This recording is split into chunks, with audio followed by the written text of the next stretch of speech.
But more importantly, we celebrate the accomplishments of the women who came before us, who fought the battle, who lit the torch that we carry today.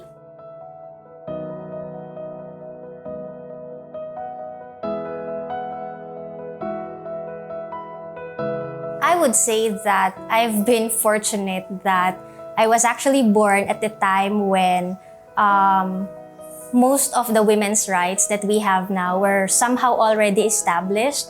And I was also born at the time when we had our first woman president.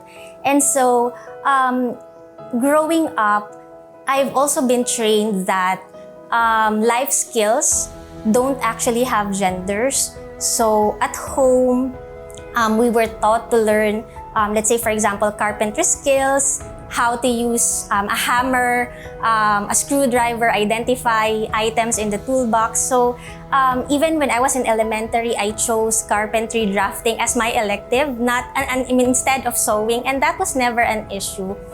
And so I would say that becoming an adult, I never had to worry or think about my gender as a hindrance. And I think that's the essence of being empowered. When you don't have to worry about something as a hindrance or as a disadvantage, specifically being a woman, as a disadvantage in pursuing your goals. But I was also very aware that there were a lot of women who came before us who fought for the rights that we have now. Reading stories like the story of Lydia Poet, that made me realize how different the world was before.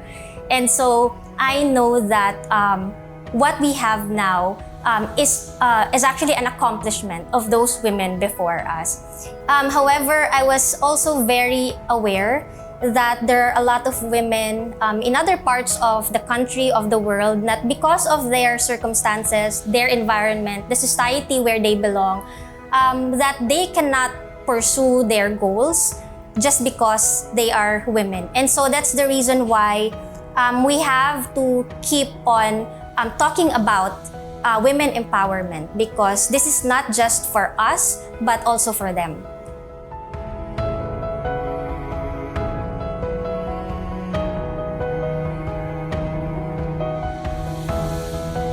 Alright, before I directly answer that question, I'd like to take this opportunity to talk about gender-based digital divide, since we're talking about technology, because digital divide is one of my research interests, and a lot of studies would show that there is a gender-based digital divide, meaning girls and women have less access to technology, the internet, than boys and men.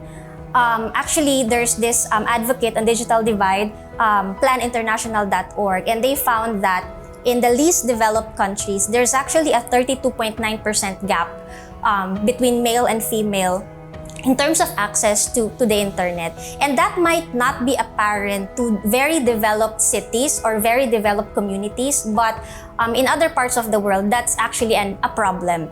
There's also a study in South Asia wherein 26% of women are less likely to own mobile devices.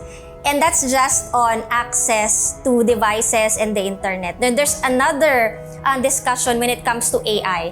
Artificial intelligence also has a lot of biases in terms of gender. There's actually a study in 2023 wherein on AI-generated images, women were only represented 8% lang of the time when it comes to generating images of professionals like in the field of law, medicine, and scientific fields. And so we have to be aware of these things so that we can keep on studying them, discussing them, so that we won't let that continue to happen. Now, going back to the question in terms of how can we utilize technology? First of all, technology allows us to have easier access to education. Through online learning platforms, we have open universities, MOOCs, and so girls or women who would like to pursue their academic goals can utilize that. And then at the same time, when it comes to pursuing a career, or let's say for example, as simple as earning their own income, work from home, because of technology, work from home has become an option to a lot of companies now. And so women who have their duties and responsibilities at home can actually take advantage of that. And that's the good thing about technology.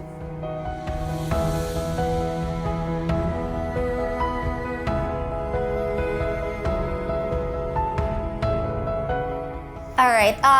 When we talk about the core values of the university, we have 4, diba? But these 4 core values, they're actually connected to each other. So we want to look at it as a whole. So when we say unselfish dedication, that means we are committed to respond to societal needs, and that is in relation to being socially responsive. And in doing so, we take the lead in different initiatives, and that's transformational leadership. And we show prudence by ensuring that in our projects, in our actions, in the policies that we have in the university, we ensure that this benefits everyone, regardless of gender. And talking about that, I'd just like to give a shout out because our university now has this gender equality and sensitivity policy. Shout out to another empowered woman, Dr. Paulma, who is the main author of that policy. And aside from that, in science and technology projects, GAD, or Gender Awareness and Development, is already a key component. And so we have to ensure that in these projects, planning, implementation, women are always involved. When we celebrate women empowerment, this is actually a recognition not only of the accomplishments of women today, but more importantly, we celebrate the accomplishments of the women who came before us, who fought the battle, who lit the torch that we carry today. And it is now our responsibility to keep that torch burning for the women who are still in the dark, who cannot use their voice, who cannot pursue their dreams.